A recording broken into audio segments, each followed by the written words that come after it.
What's up friends, Chook here and welcome back to Bit Heroes. So in this video we're going to go over my top 5 cosmetic mounts I would like to see in the game.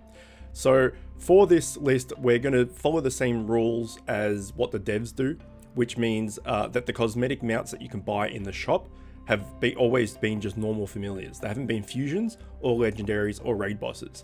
Outside of that, there have been, as Major Blazer is sitting on one here right now, some other mounts. There's this thing, this like, I don't know, skeletal horse, demon horse looking thing. There's also that fire dog thing and the wolf thing. Those 3 mounts are separate. They've just made them specifically for this game. But all of the cosmetic mount bundles that you've been able to buy in the shop have always followed the same rules, being just familiars, not fusions or legendaries or raid bosses. So we're going to follow the same rules and we're going to go through my top 5 cosmetic mounts that I would like to see in the game. Alright, with that out of the way, let's get on to number 5. Number 5 is ZORG. So I've mentioned this in previous videos of mine, if you've seen them, that I thought that ZORG would be a cool cosmetic mount to have.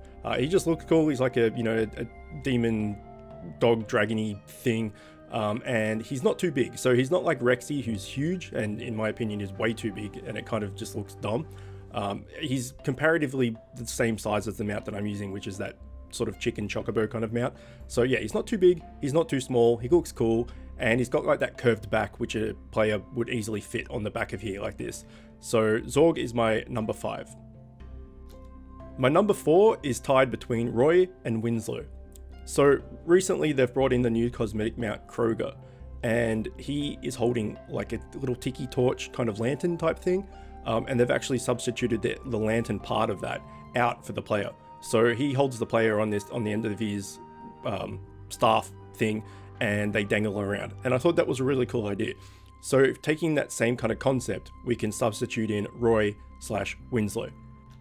So for Roy, for example, if we just substituted your player in for this caveman, you could easily ride on the back of Roy and stand on that little platform. The same thing with Winslow. So instead of this little rabbit sitting up here on the back of Winslow, you could put your player up there, which I think I like more than Roy. Roy looks really cool, but I like that Winslow is this old turtle dude with his little walker and he's struggling to move around, and it would just be funny to have your character mounted on the back of him with, you know, all the bells and whistles that with your accessories and things that you might have, and you could just be this awesome looking warrior on the back of this elderly turtle. I thought that was pretty cool. Number 3 goes to MELV GUIN.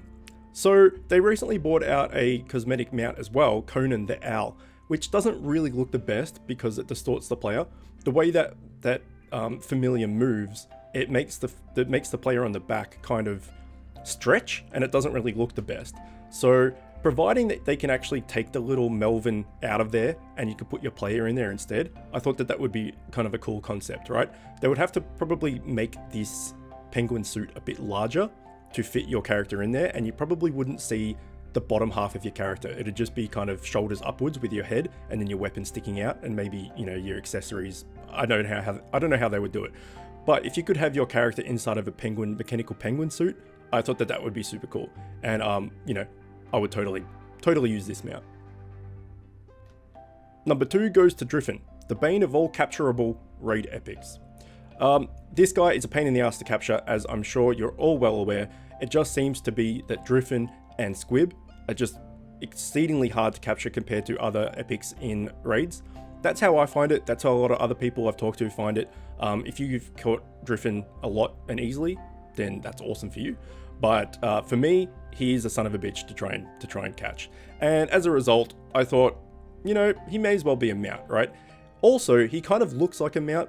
You know, he's kind of that animally kind of shape where he's got the long back here that you would easily fit on the back of. And the color scheme is kind of cool as well. You could do a lot of things with your cosmetics on your player, and your accessories and things still quite cool on top of a DRIFFIN. So DRIFFIN takes spot number 2. Number 1 is GRIMZ. So this is more of a personal vendetta for me, as it is my own personal top 5 list. He's come up with number 1. And the main reason for that is I've spent 100+ heroic dungeons trying to catch this guy to fuse Korgs back in the day, which equates to over 3,000 energy. So I don't spend gems on dungeon bosses, I only spend gold. And yeah, it took 100+ dungeons on heroic to actually catch this guy with gold. So I figure he took all my time, effort and energy now he may as well carry my ass around. So he's my number one mount. You could probably fit him on the back, like on the back here. Maybe they could just put like a little platform or something, and you could just, you know, sit on his back. But he's a Grim Reaper, he's pretty cool. And then if you also did your cosmetics with your gear as well, and put on the Grim Reaper outfit with the scythe as well, providing you had the right weapon, you know, you could be a mini Grim Reaper standing or sitting on the back of GRIMZ. And I thought that was a pretty cool idea. So those are my top 5 personal cosmetic mounts I would like to see in the game. So we followed the rules. We didn't, you know, use any raid bosses or anything, so we can't go riding around on the back of Astaroth or something like that. But following the same rules that the devs are using for the cosmetic mount bundles that you can buy in the shop, they are the 5 that I would like to see the most. So we'll see what they do. I have no doubt that the devs will continue churning out these cosmetic mounts as they're super popular and people are buying them left, right, and center. So I would like to hear what you guys think. What was your top 5 cosmetic mounts that you would like to see? Did you think any of mine that I put up would be good as well? So yeah, just let me know your thoughts in the comments below and your list, and we'll get a discussion going. All right, well, hope you enjoyed that. As always, thanks for watching, and I will see you next time.